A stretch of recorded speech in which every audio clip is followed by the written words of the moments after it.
지금 우리가 지금 살펴보는 게 알고리즘들인데, 이 전자서명의 경우에는 전자서명도 알고리즘이에요.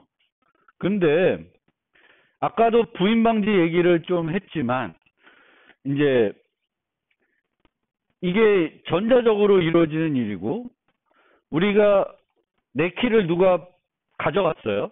그럼 그 사람이 전자서명을 내 대신 할 수가 있게 되는 거죠. 키만 있으면 할 수 있으니까. 그런데 전자서명도 보통은 서명한 시점이 언제인지 시간도 같이 기록을 하겠죠. 문서에 서명할 때 시간을 기록할 거예요. 그런데 키를 가져갔으면 그 사람도 전자서명할 수 있는데, 내가 신고를 했어. 나 키 분실했으니까, 키 새로 발급받았으니까 이 키로 이제 앞으로 서명되는 것들은 내 거 아니야, 이렇게 이제 신고를 하는 거죠. 그런데 그 갖고 있던 사람이 뭘 할 수 있냐면은, 서명을 만들었는데 지금 시간으로 만들면은 이게 문제가 되죠. 왜냐하면 내가 이제 신고된 이유니까 문제가 될 거예요. 그런데 과거 시간에 뭐 일주일 전에 서명한 값으로 만들어서 내면은, 이 서명 값은 내가 한 건지 가져간 사람이 한 건지는 알 수가 없는 거죠. 그래서 그런 문제 때문에 이제 언급된 게 중재 서명 방식입니다. 중재 서명 방식은 우리가 일반적으로 거래할 때도 이런 방법을 많이 쓰는데, 거래할 때 우리 둘이만 거래하면은 좀 믿음직스럽지 않잖아요. 그래서 보통 증인을 한번 두죠. 증인을 둬서 하는 건데, 얘도 그런 방식이에요. 그래서 원래 서명은 서명자 혼자 해야 해서 알고리즘에서 서명값을 만들면 그걸로 땡인데, 이 경우에는 서명을 했는데 시간을 포함하는데, 이 서명이 유효하기 위해서는 이 사람의 서명만 있으면 유효한 걸로 안 치는 거예요. 뭐가 있어야 되냐면 추가적으로 중재자의 서명까지 같이 있어야 돼요. 이제 내가 서명을 줘서 이걸까지 받아야지, 이것이 있어야 이제 완벽한 서명이 되는 거예요. 그러면 이것이 어떻게 아까의 문제를 해결할 수 있냐? 만약에 어떤 공격자가 이 서명자의 키를 얻었어요. 그래서 일주일 전, 한 달 전에 어떤 값을 서명해 놓은 것처럼 하고 싶으면은 뭐가 필요하냐면 중재자의 서명까지 필요한 거죠. 근데 서명자, 그 공격자가 중재자한테 일주일 전에 시간으로 서명값을 줬으면은 이거를 만들어 줄까요? 만들어 주지 않겠죠. 그렇게 해서 방어하는 게 중재 서명 방식입니다. 이 중재 서명 방식을 쓰면은 현재 시간에 대해서 속일 수가 없는 거죠. 과거 시간으로 요청을 하면은 중재자는 현재 시간과 비교해서 맞지 않으면 서명을 안 해주는 거예요. 서명도 유효해야 되지만 뭐까지 확인하냐면 서명 시간까지 확인해 주는 거죠. 그러면 내가 키를 분실하더라도 중재 서명 방식을 쓰면은 중재자가 서명을 안 해줘서 더 안전해지는 거죠.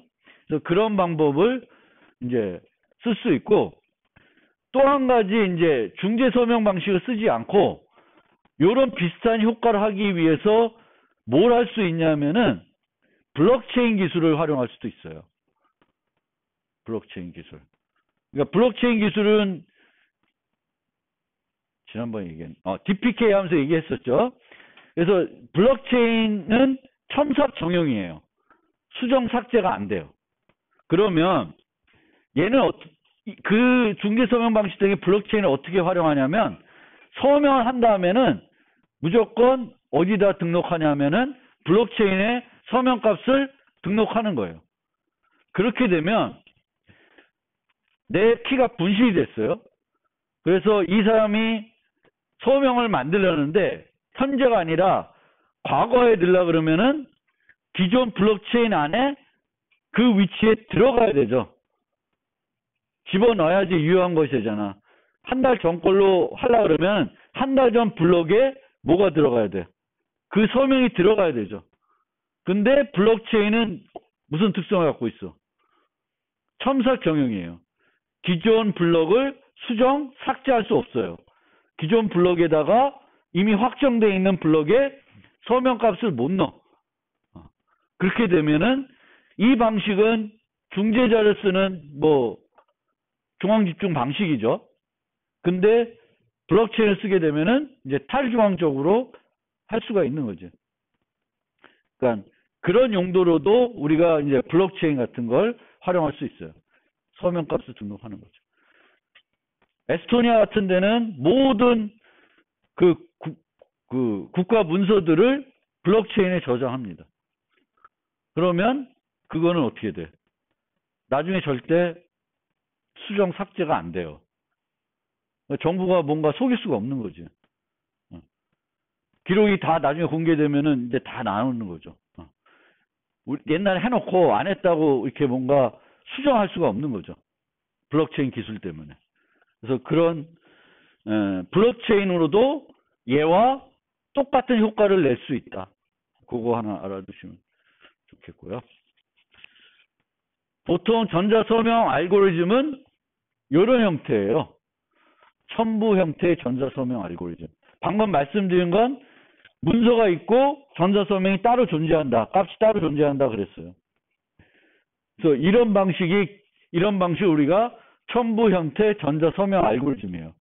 그래서 이 전자서명 값을 확인하고 싶으면은 뭐가 필요하냐면 문서가 필요해요. 이 문서에 대한 서명이다라고 얘기하면은 이 문서와 서명값을 이용해서 서명을 검증할 수 있어요. 그냥 서명값만 주면 이 서명이 뭐에 대한 서명인지 판단할 수는 없어요. 항상 서명과 뭘 같이 줘야 돼? 문서를 같이 줘야 돼요. 그런데 얘 말고 메시지 복구가나 전자서명 알고리즘이 있는데 얘는 메시지 안 줘도 돼. 서명만 주면 서명으로부터 메시지도 추출해낼 수 있어요. 이건 해시를 안 쓴다는 거예요. 그래서 얘를 쓰려면은 작은 메시지에 대해서 가능하고 우리가 보통 사용하는 전자서명은 이 방법입니다. 메시지와 서명이 따로 노는 거고 그 전자서명할 때 해시 함수를 활용하는 그런 방식이 되겠습니다. 그리고 전자서명도 결정 확률 알고리즘 수 있는데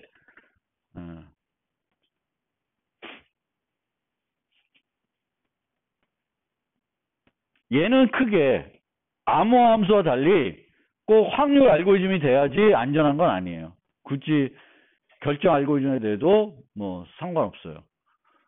전자서명 값이 내가 메시지 할 때마다 달라진다. 달라져도 좋은데 안 달라져도 크게 문제는 없는 거죠. 김상진의 서명이 A에 대해 서명하면은 늘 똑같다. 그거는 뭐 내가 이미 서명값이 있는데 그거 갖고 위조할 건 아니고 그 이 서명이 또 비밀성이 요구되는 건 아니기 때문에 여기서는 이 확률 알고리즘인 게 되게 중요한 건 아닌데 암호할 때는 이제 그 확률 알고리즘인 게 필요한 거죠.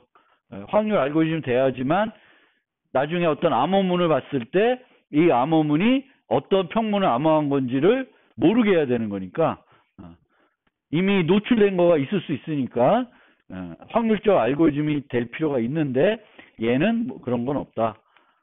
아시고 그러면 이제 기본적으로 우리가 사용하는 5개의 암호 알고리즘을 소개했어요. 대칭, 비대칭. 주로 대칭, 비대칭 요 2개는 비밀성을 보장할 때 사용이 되는 거고 해시백 얘네들은 무결성 보장할 때 주로 쓰는 거고 전자서명은 인증을 제공할 때 주로 사용하게 됩니다. 그러면 이들 알고리즘에 대한 안전성을 한번 생각을 해봅시다. 그래서 좀 추상적인 개념부터 설명드리고 실제 이들 안전성을 어떻게 증명하는지 뭐 이런 것을 조금 뒤에 살펴보겠습니다. 대칭, 비대칭 암호 알고리즘에서 제공에 대한 안전성은 뭐냐 하면은 복화키를 모르는 상태에서 암호문으로부터 평문이나 키를 얻을 수 없어야 됩니다. 우리가 원하는 게 뭔지를 지금 제가 말씀드리는 거예요. 그래서 비밀성이 보장이 돼야 되는 거니까 암호문을 내가 제시하면은 이 암호문으로부터 평문이나 키를 몰라야 되는 거죠. 해시 함수는 역이나 충돌을 찾을 수 없어야 돼요. 역이나 충돌을 찾을 수 없어야 안전한 해시 함수가 돼야 되는데, 보통 역을 찾는 거는 그거는 뭐 그냥 신경 안 써도 되는 문제예요. 그래서 해시 함수에서는 주로 충돌을 찾는 그게 얼마나 어려운가 거기에 초점을 두게 됩니다. 맥은 해시 함수와 성격이 똑같은데 맥은 키를 쓰죠. 그래서 얘도 키를 알아낼 수 없어야 되는 게 이제 추가되는 거예요. 키를 알아낼 수 없어야 되겠고, 키를 모르는 상태에서 유효한 맥값 위조할 수 없어야 되는 거죠. 여기도 이제 무결성이 쓰이는 거지만 위조할 수 없는 개념이 들어가는 겁니다. 키를 모르는 상태에서, 그러니까 얘는 여기에 플러스 충돌도 찾을 수 없어야 되는 거고, 추가적으로 키를 모르는 상태에서 맥값을 위조하거나 맥키를 알아낼 수 없어야 됩니다. 전자서명은 서명키를 모르는 상태에서 서명을 위조하거나 서명키를 알아낼 수 없어야 된다. 이게 요구사항이에요. 당연한 거죠. 우리가 이를 알고리즘부터 원하는 것은 이런 것들입니다. 이런 거를 이제 알고리즘이 제공을 해줘야 되겠죠. 그런데 이런 것들을 알아내기 위해서 우리가 암호 해독 공격을 할 수 있습니다. 그런데 암호 해독 공격을 하는 것이 아니라 사회공학과 같은 다른 방법을 써서 키가 알려진 경우에는 그거는 해독됐다고 얘기하지 않고 노출됐다고 얘기를 합니다. 그래서 이 노출이라는 개념하고 해독은 전혀 다른 거예요. 이거는 사용자의 어떤 실수나 부득이한 어떤 때문에 이제 노출된 거죠. 내가 관리자한테 돈을 1억 주고 키를 받았어요. 그거는 암호 해독했다고 얘기 안 합니다. 그렇죠? 그런 거는 암호 해독이 아니라 노출됐다. 내가 내 책상 위에다가 내 패스워드 붙여놨어. 그래서 여기 와서 그걸로 로그인해가지고 내 키를 가져갔어. 그런 거는 암호 해독이 아니에요. 그냥 노출된 거예요. 그래서 해독이라는 거는 뭔가 기술적으로 이렇게 그 암호부터 뭔가 수학적으로 찾아내는 거고, 노출은 그런 기술을 쓰는 게 아니라 다른 방법으로 실수나 이런 거에서 된 경우를 말합니다. 현대 암호학의 특징을 먼저 좀 설명드리면은, 과거에는 디자인 브레이크 패치라는 형태로 암호 기술이 개발됐어요. 그래서 누가 암호 기술을 개발해서 공개합니다. 안전성 증명도 안 해. 그냥 공개를 해. 그러면 사람들이 그것을 사용하기도 하고 그것을 깨려고 노력도 해요. 근데 깨졌어. 그러면 왜 깨졌지? 보완을 해요. 그래서 이게 반복이 되는 거예요. 마치 이런처럼 계속 쫓아다니는 거예요. 개발하면 깨고, 그러면 보완하고, 그럼 또 깨고, 그럼 또 보완하고, 이렇게 해가지고 기술이 발전하는 거예요. 근데 이제 이렇게 진행하다 보니까 위험이 많이 되는 거예요. 문제가 많이 되는 거예요. 그래서 이제 지금은 그렇게 하지 않고 안전성 증명이 된 것만 사용이 됩니다. 그냥 누가 디자인해서 새로운 거 만들었어, 안전할 것 같아 라고 해서는 안 써요. 예전에는 그런 것도 많이 활용하고 썼는데 지금은 안 씁니다. 안전하다고 증명이 되어 있는 것들만 가져다가 사용을 하는 거예요. 그럼 왜 그렇게 되냐면은 이론이 그 사이에 많이 발달했어요. 암호학적인 컴퓨팅 기술 이런 것들이 또 증명하는 기술들이 많이 발전해서 연구하다 보니까 이제는 이런 알고리즘에 대해서도 증명하는 방법들을 찾아낸 거고, 통해서 새로운 알고리즘들이 나왔을 때 이 알고리즘이 안전한지 안 한지를 증명할 수 있는 방법들이 생긴 거죠. 그래서 증명할 수 있는 그런 애들만 가지고 사용을 합니다. 그러면 이 증명을 대략적으로 어떻게 식으로 하냐면은 뭐 다른 것도 비슷하겠지만 우리가 증명하고자 뭔지를 정확하게 정의를 합니다. 그 다음에 공격자 모델을 세워요. 그러니까 어떤 공격자들이, 이 공격자 모델이라는 거는 공격자들이 가질 수 있는 능력을 가정해 보는 거예요. 이 공격자가 이런 능력을 갖고 있으면은 이걸 깰 수 있냐 없냐를 보는 거예요. 이런 능력을 가져도 못 깬다라고 증명하는 거죠, 결국은. 그래서 공격자 모델을 세우고 필요한 가정들을 한 다음에 이제 증명을 하게 됩니다.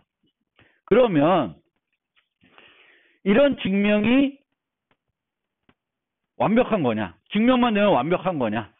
그렇지는 않다는 거예요. 왜냐하면 뭔가 증명에 문제가 있을 수도 있고요. 가정이 잘못될 수도 있고 그렇습니다. 그래서 증명이 돼 있다고 완벽한 건 아니지만 그렇지만 증명이 안 돼 있는 것보다는 낫다는 거를 생각해서 이제 사용하게 됩니다. 아이언클레드가 뭔지는 아셔요? 게임 안 하나 봐. 시빌라이제이션 하면 나오는데. 아이언클레드. 시빌라이제이션 안 해요? 그 유명한 게임 안 하나? 아이언클레드가 그 배의 한 종류예요. 배. 얘는 무적 배라고 그때 만들어낼 때 그래서 아이언클레드 개런티면은 무조건 이긴 그런 개념으로 썼었어요. 이게 2차 세계대전 때 나왔던 그건가? 하여튼 저도 시빌라이제이션 지 오래돼가지고 기억이 안 나는데 저 배를 먼저 생산해서 공격해야 되는. 하여튼 그게 이 배 이름이에요. 하여튼 그래요. 그리고 지금은 그런데 안전하다고 해서 다 쓸 수 있는 건 아니에요. 안전하면서 추가적으로 우리가 원하는 효율성도 갖춰야 되는 거죠. 안전한데 암호하는데 일주일이 걸려. 그러면 못 쓰는 거죠. 그래서 안전하지만 효율성, 우리가 요구하는 효율성을 못 갖추고 있으면은 또 그거는 현장에서 사용될 수가 없습니다. 그러면 어떤 안전성 어떻게 증명하게 되냐면은 대부분은 계산적 안전성이에요. 왜냐하면 대칭 암호 알고리즘 한번 생각을 해보세요. 그러면 대칭 암호 알고리즘은 AS는 128비트 키를 씁니다. 그러면 2의 128승번 모든 가능한 키를 다 해보면 복구가 되겠죠. 그러니까 완벽하게 무조건적으로 보장할 수가 없는 거예요. 전수조사하면은 나오게 되어 있는 거예요. 그래서 무조건적인 안전성은 제공하기가 어렵고 지금의 우리가 쓰는 것들은 대부분 다 계산적으로 안전한 거예요. 계산적으로 안전하다는 것은 공격자의 능력이 가장 현실적으로 높다고 가정하더라도 그걸 깨기 위해서 필요한 시간, 비용이 갑자기 그 비용이 너무 많이 든다는 거예요. 그래서 여기서 현실적으로 높다고 가정하는 것은 이제 일반적으로 우리가 투자할 수 있는 금액이 있을 거고요.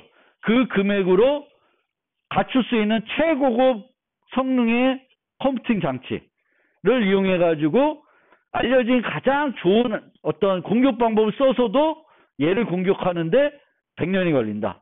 그러면 안전한 거예요. 계산적으로 안전한 거예요.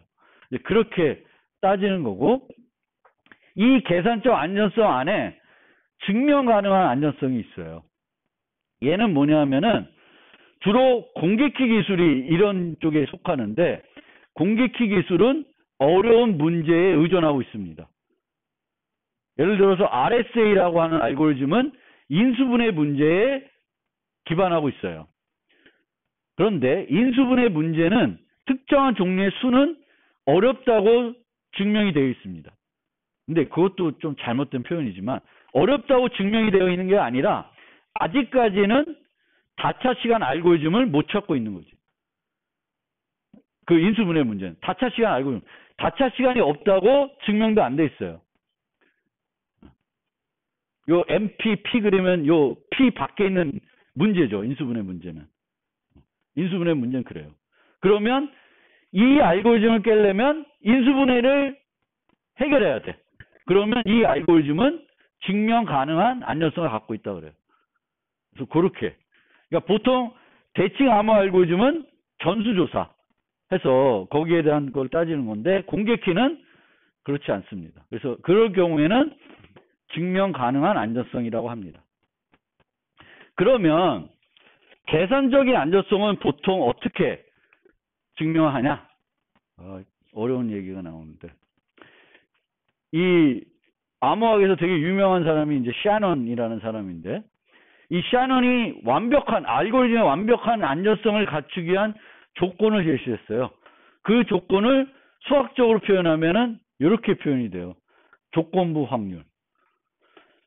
C가 주어졌을 때 그것의 평문이 M일 확률은 평문이 M일 확률과 같아야 된다라는 거예요. 말이 돼요? 암호문이 주어졌을 때 그것의 평문이 M일 확률은 평문이 M일 확률과 같아야 된다. 그 얘기는 좀 말로 쉽게 설명하면은 이 암호문이 M에 대해서 어떤 추가적인 정보도 주지 않아야 돼요. 어떤 메시지가 M이 될 확률은 그 응용에서 결정이 돼요. 그 응용에서 뭐 인터넷 뱅킹 한다 그러면 이체 정보 이런 것들이겠죠. 그 정보예요. 근데 그 정보가 뭘지는 이 C가 조금이라도 정보를 줘서는 안 된다는 거예요. 메시지가 M일 확률은 그러니까 이 암호문을 봤을 때 이 암호문의 평문이 M일 확률은 원래 평문이 M일 확률하고 같아야 된다. 그 얘기는 C가 평문에 대해서 어떤 정보도 주지 않아야 된다. 그러면 완벽한 안전성을 갖춰준다. 그 개념이 이렇게 수학적으로 나온 거고요. 이 개념을 이용해서 원타임 패드라는 암호 알고리즘에 대해서는 완벽한 안전성을 얘는 갖고 있다고 증명을 했어요. 그런데 얘가 완벽한 안전성을 가지기 위해서는 키 길이가 메시지의 길이보다 커야 돼. 그럼 현실적으로 쓸 수가 없죠. 1기가 메시지 암호하려면 키가 1기가보다 커야 돼. 그리고 매번 다른 키를 써야 돼. 그러니까 이게 현실적으로 쓸 수 없는 그런 것이 됩니다. 그래서 이 자체를 갖고 우리가 그 암호 알고리즘 증명하는 게 어려우니까 얘를 이제 현실적으로 바꾼 것이 의미론적인 안전성입니다. 얘는 완벽한 안전성은 어떤 가정 없이 이렇게 정의하는 건데 이제는 여기에 뭐가 의미론적 안전성에 뭐가 추가되냐면은 계산적 안전성. 즉 무한한 컴퓨터 가정을 가도 못하면은 그러니까 현실적으로 갖출 수 있는 최대의 어떤 성능의 컴퓨터를 가지고도 못하면은 의미론적으로 안전하다. 완벽하게 안전하지 않지만 의미론적. 얘는 이 완벽한 안전성은 무조건적인 안전성의 의미를 갖고 있는 거예요.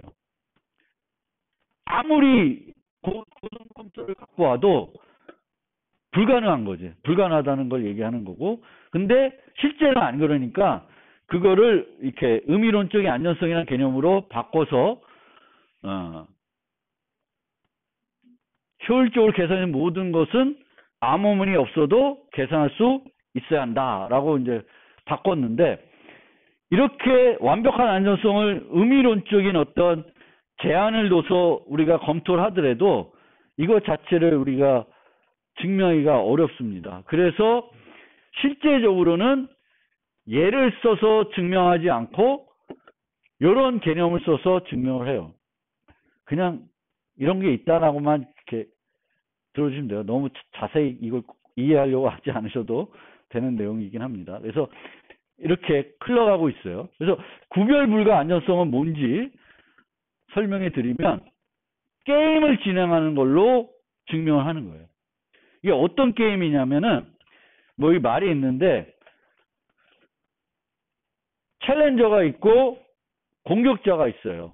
그래서 공격자가 과연 이길 수 있냐라는 거예요. 이길 수 있으면 문제가 있는 거예요. 그래서 어떻게 하냐면 암호 알고리즘을 우선 가정해서 생각해 봅시다. 암호 알고리즘. 평문이나 키를 얻어내는 그 문제예요. 그러면은 얘는 메시지를 두 개 만들어 가지고 서로 다른 메시지를 만들어요. 그리고 같은 크기여야 돼. 같은 크기의 두 개 메시지를 만들어서 저 챌린저한테 줍니다. 그럼 챌린저는 랜덤한 키를 만들어 가지고 이 메시지 중에 하나를 암호화해서 줘요. 그러면 이제 공격자가 답을 줘야 되는 건 0인지 1인지를 맞추는 거예요. 이 CB가 C1인지 C0인지를 맞추는 거예요. 이걸 맞출 확률은 어떻게 될까? 50%죠. 그렇죠? 기본적으로 50%예요. 그런데 이 게임을 진행해가지고 얘가 이길 확률을 계산합니다. 검증적으로, 수학적으로.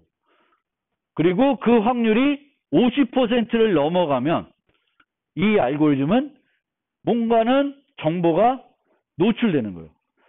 정확하게 50%면은 얘는 완벽한 안전성을 갖고 있는 거예요. 그리고 50%가 넘어가면은 문제가 있는 건데 그 넘어가는 퍼센테이지가 무시할 정도로 작으면은 계산적으로 안전하다 그래요. 근데 무시할 수 없으면 안전하지 않는 프로토콜이 됩니다. 그런데 이 게임을 진행할 때 이 중간에서 이 adversary, 공격자의 능력에 따라서 제공해 주는 정보가 달라집니다. 얘한테 이제 어떤 정보를 줘서 최종적으로 얘를 맞추게 하냐에 따라서 이 공격자의 능력이 달라지는 거고, 얘한테 더 많은 정보를 줄수록 얘가 이길 확률은 높아지겠죠. 그래서 그 수준에서 그런 정보를 갖고 있더라도 얘가 이 게임에서 이길 확률이 무시할 정도로 50%가 조금 넘지만 무시할 정도다.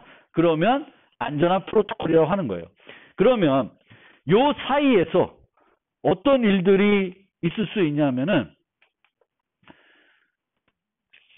암호문 단독 공격. 요 암호문 단독 공격은 아까 여기서 요 두 개의 메시지 말고 K로 여러 개의 메시지를 암호화해서 주는 거예요. 그럼 얘는 K로 암호화된 메시지를 한 100개, 1000개, 10,000개 갖고 있는 거예요. 10,000개 갖고 있고 그것도 열심히 분석해서 볼 수 있고 얘도 봐서 나중적으로 최종적으로 답을 하는 거예요. 요 CB가 C0인지 C1인지. 그거를 우리가 암호문 단독 공격이라 그래요. 암호문 단독 공격은 현실에서 쉽게 나타나겠죠. 왜냐하면 우리가 이렇게 인터넷 돌아가는 거 보면은 암호화된 메시지가 왔다 갔다 하잖아요. 그건 누구나 다 모을 수 있죠. 그럼 특정 키로 암호화된 메시지는 쉽게 우리가 축적해 놓을 수 있어요.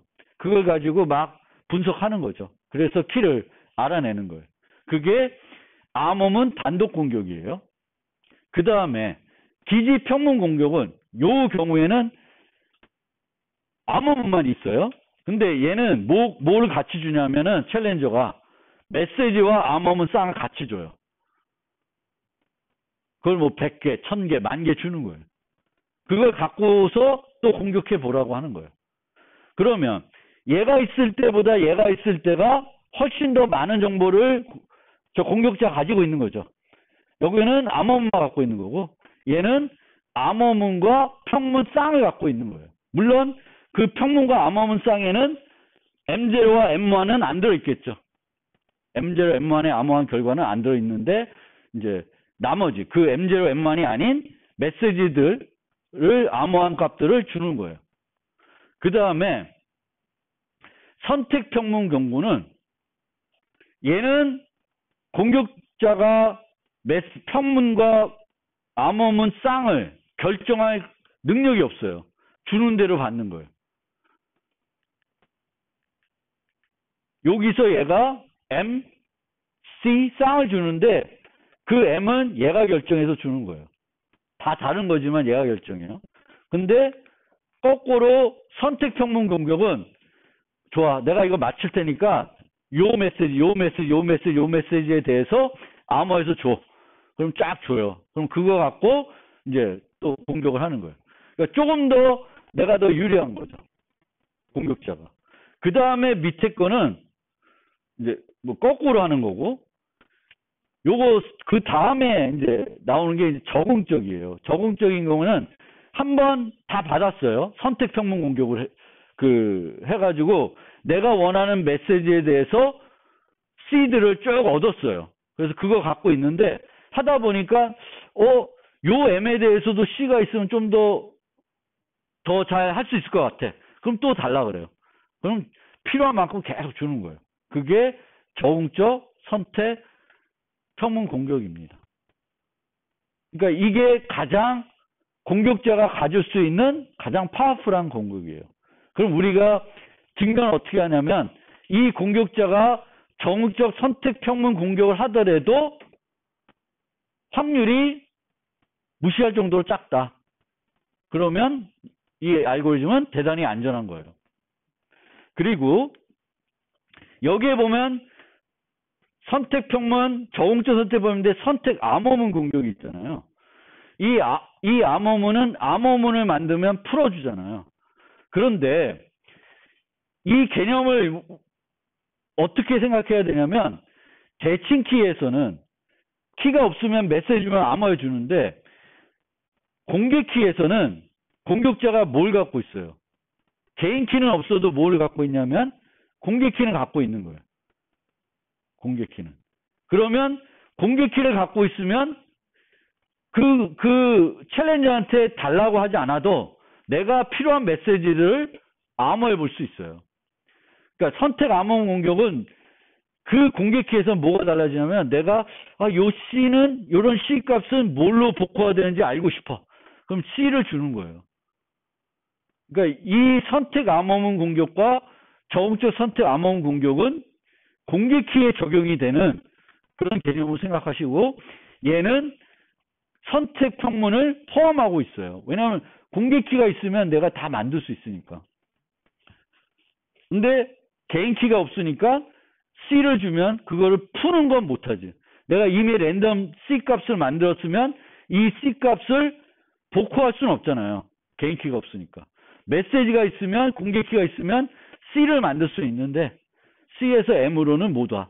그래서 C에서 M으로 오는 거를 챌린저가 몇 개는 해주는 거지. 몇 개가 아니라 많이 해주겠죠.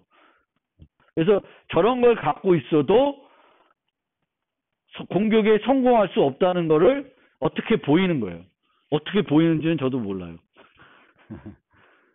근데 이 부분이 실제로는 우리가 늘 그렇지만 이쪽으로 예를 들면 뭐 이쪽이 아니더라도 대학원에서 또는 석박사에서 연구를 할 때 아이디어를 찾아내는 건 전체 연구의 한 5%? 95%는 그걸 증명하는 데 있어요. 그러니까 내가 새로운 아이디어 떠올랐어요. 그럼 이 아이디어가 안전하다, 효율적이다, 기존 거보다 좋다라는 거를 입증하는 게 더 어려운 일이에요. 여기도 마찬가지고. 그 부분이 상당히 우리가 연구할 때 되게 애를 먹는 부분이죠. 내가 아이디어가 있는데 아이디어는 늘 머릿속에 떠오르잖아요, 그냥. 근데 이게 논문이 되려면 그 아이디어가 좋다는 걸 입증을 해야 되는데 연구할 때 가장 어려운 파트가 그 부분이에요. 입증하는 거. 그러니까 이런 안전성 증명하는 건 되게 어렵습니다. 그래서 저도 잘 이것 때문에 많이.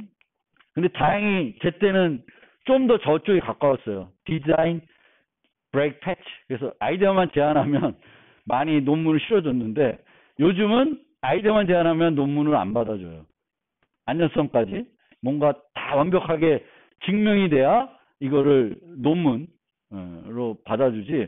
옛날처럼 그냥 좋은 아이디어를 제안했다고 해서 그 제안된 아이디어가 뭔가 입증이 안 되면 받아주지 않죠. 그리고 이런 공격의 그 복잡성 정도는 우리가 보통 알고리즘의 복잡성 측정하는 거랑 비슷하죠. 그렇죠? 그래서 아까 봤으면 선택평면, 적응적 선택평면 이런 게 있으면 이 공격자가 얼마나 많은 쌍을 갖고 있냐. 그런 공격에 성공하냐. 128비트 키인데 2에 64승계의 메시지 쌍을 갖고 있으면 깰 수 있다. 그러면 얘의 데이터의 복잡성이 2에 64승이에요. 상당히 많은 거죠. 근데 그런 거를 이렇게 따지는 거고요. 또 시간이 얼마나 걸리냐. 그리고 저장 공간이 얼마나 걸리냐. 그리고 이제 이런 처리 복잡성과 관련해서 한 가지 예가 있는데 이제 옛날 2G 환경에서 2개월 동안에 2TB의 데이터를 수집해서 요 수집된 데이터를 이용해서 몇 초 내에 세션 키를, 즉 데이터를 수집하는 데는 2개월이 걸렸지만 그 수집만 되면 빠르게 또 값을 찾을 수도 있는 거예요. 그 특성에 따라서 사용하는 알고리즘이나 프로토콜의 특성에 따라서는 이런 것들이 이렇게 현상들이 나타납니다. 그리고 우리가 알고리즘을 공격하는데 성공했다라고 했을 때 그 성공의 의미가 조금씩 다를 수 있어요. 그래서 그 성공의 의미를 나타내는 용어들이 요건데, 첫 번째 완전 성공. 이거 완벽하게 깨졌다는 거예요. 완전 성공했다는 거는 키를 알아냈다는 거예요. 키를 알아내면 게임 끝이에요. 그런데 키를 알아낸 것과 똑같은 종류의 능력을 갖게 되면은 광역 성공했다 그래요. 키는 못 알아냈는데 못하는 게 없어. 복화를 다 해. 키 없이. 어떻게 할 수 있는지 모르겠어. 그렇게 가능하다 그러면 광역 성공했다 그래요. 그 다음에 인스턴트 성공. 인스턴트 성공은 모든 메시지를 복화할 수 없지만 일부는 복화하는데 성공해낸 거예요. 이 사용자의 K로 암호화된 모든 메시지를 키 있으면 다 복화해낼 수 있죠. 근데 인스턴트 성공은 일부만 성공해낸 거예요. 그리고 이 인스턴트 성공과 관련돼서 전자서명하고 또는 맥과 비유해 보면은 존재 위조, 선택적 위조라는 게 있어요. 존재 위조는 그냥 위조에는 성공했는데 내가 어떤 원하는 메시지에 대해서 위조한 건 아니에요. 그냥 어떤 랜덤 값에 대한 위조 값을 만들어내긴 했어.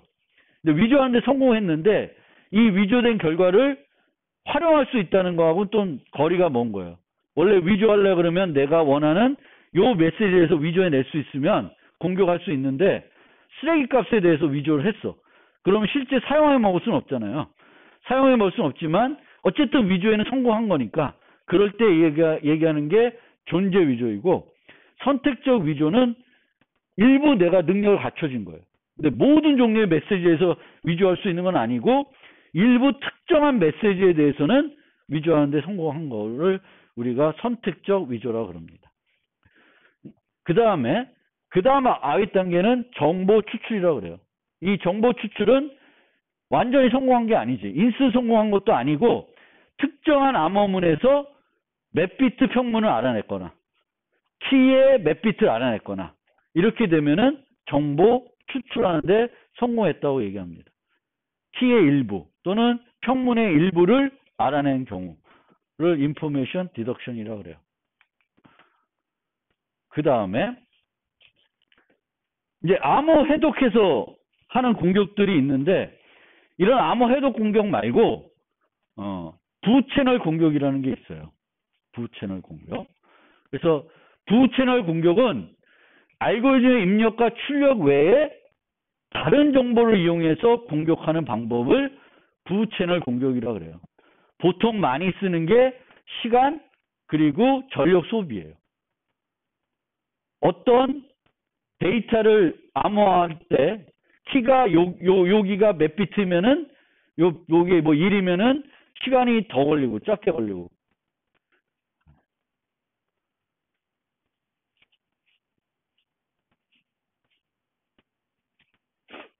요거 갖고 설명할까? 여기 보시면은 이거 코드 읽히죠? 그래서 요 바이트와 요 바이트를 비교하는 거예요. 똑같은 크기의 바이트를. 그런데 얘는 어떻게 하냐면은 보통 이렇게 짜겠죠. 처음부터 비교해가면서 틀린 게 만났어. 그럼 return false 했어요. 근데 얘는 그렇게 안 해. 얘는 무슨 문제가 있냐면 시간 정보를 노출해요. 왜냐하면 첫 번째 비트가 틀렸을 경우하고 저쪽 비트가 틀렸을 경우에서 결과적으로 이 함수가 종료되는 시점이 같아 달라. 다르죠. 다르면은 이 어디가 다른지 어느 비트가 다른지를 예측할 수가 있어요. 그걸 이용하는 게 이런 시간 정보를 이용하는 거예요. 얘는 무조건 64비트면 64비트를 늘 돌아가요. 그러니까 같든 다르든 늘 똑같은 시간에 결과값을 줍니다. 근데 얘는 그렇지 않죠. 이런 애들을 활용해가지고 어떤 입력을 넣었을 때 나오는 시간, 그 시간 차이들을 계속 측정해가지고 키를 또는 평문을 알아내는 게 부채널 공격입니다.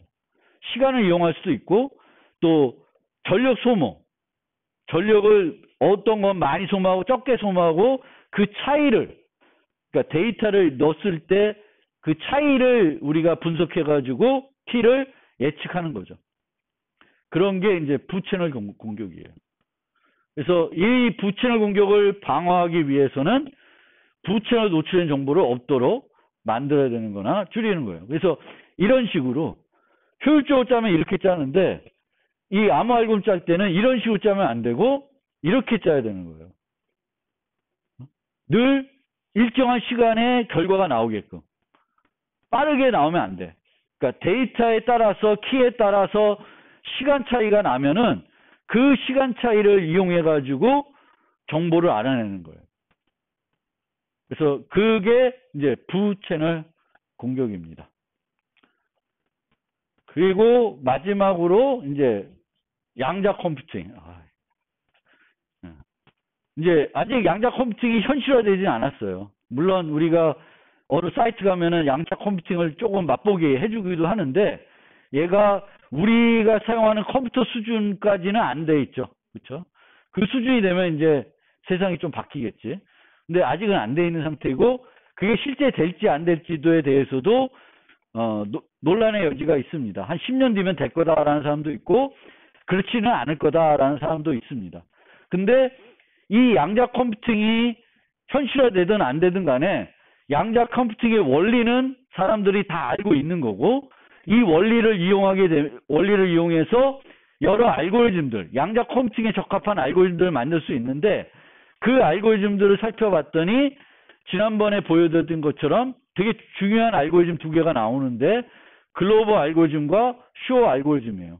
그래서 글로벌 알고리즘은 ON이 필요한 검색, 그러니까 ON번 선형으로 뭔가 비교해가지고 답을 찾아야 되는 어떤 문제를 이 양자 컴퓨팅에서는 루트 n에 찾을 수 있다는 거예요.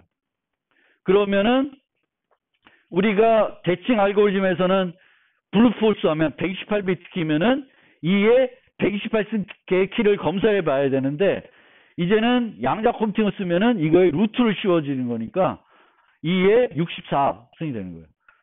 그러면 그거는 그래도 왜냐하면은 128비트의 안전성을 갖추고 싶으면 우리는 256비트의 키를 쓰면 돼요. 그래서 대칭 암호 알고리즘이나 그 해시 알고리즘은 양자 컴퓨팅이 현실화돼도 뭐만 해주면 돼요. 키 길이나 해시 값의 길이를 2배로만 늘려주면은 똑같은 안전성을 갖춘 상태에서 계속 사용할 수가 있습니다. 그런데 슈어 알고리즘은 그건 일반 알고리즘이 아니라 인수분해와 이산대수 문제를 해결하는 알고리즘이에요. 근데 해결을 그냥 다처 시간에 해버려. 원래는 우리 그림에서는 얘가 이게 MP와 P가 뭔지 모르겠지만 이렇게 돼 있으면 여기 있는 애예요. P는 아닌 애지. P로는 증명이 안 되는 애예요. 인수분해 문제와 이산대수 문제가. 근데 기억나요? 얘가 NP 컴플리트면 어떨까? 만약에 인수분해 문제가 NP 컴플리트다. 그럼 어떤 의미예요, 얘는? 인수분해가 다차 시간에 풀렸다는 건 어떤 의미죠? NP 컴플리트 문제인데 NP 컴플리트 문제를 다차 시간에 해결할 수 있다. 그럼 그 의미는 뭐예요? 무슨 의미예요? 알고리즘. 저한테 알고리즘 배운 사람. NP. NP 컴플리트가 뭐예요? NP 컴플리트한 문제는 뭐예요? NP 컴플리트는 그 문제만 해결되면은 모든 NP 문제가 다 해결되는 문제예요. 그게 NP 컴플리트예요. 만약 얘가 NP 컴플리트 문제면은 모든 문제, 지금까지 다차 시간 알고리즘 발견이 안 된 모든 문제는 양자 컴퓨팅 가면은 어떻게 돼? 해결된다는 얘기죠. 다차 시간에. 근데 그건 아니에요. 인수분해와 이산대수는 NP 컴플리트한 문제는 아니에요. 아직 다차 시간이 알고리즘 발견이 안 된 문제는 맞지만 NP 컴플리트한 문제는 아니에요. NP 컴플리트는 하나만 해결하면 다 해결이 되는 문제거든요. 뭐 TSP 문제라든지 뭐 그런 문제들이죠. 그런 문제들인데 얘는 그건 아니야. 그래서 어쨌든 우리가 주로 사용하는 공식적 알고리즘은 얘에 의존하고 있어요. 그럼 양자 컴퓨팅 현실화되면은 우리가 쓰는 RSA, 이산대수, 타원 곡선은 다 갖다 버려야 돼. 쓸 수가 없어. 그래서 이제 양자 내성 암호화라는 거를 만들려고 하는데 여기서 만들려는 건 대칭 암호 알고리즘 만들려는 건 아니고 왜? 대칭 암호 알고리즘 그냥 2배 늘리기면 돼. 그게 아니라 뭘 만드는 거야? 공개키를 공개키 알고리즘, 전자 서명 알고리즘을 만들려는 거예요. 기존에 썼던 이산대수나 인수분해에 의존하는 게 아니라 다른 거. 그럼 다른 건 뭘 의존해야 되겠어요?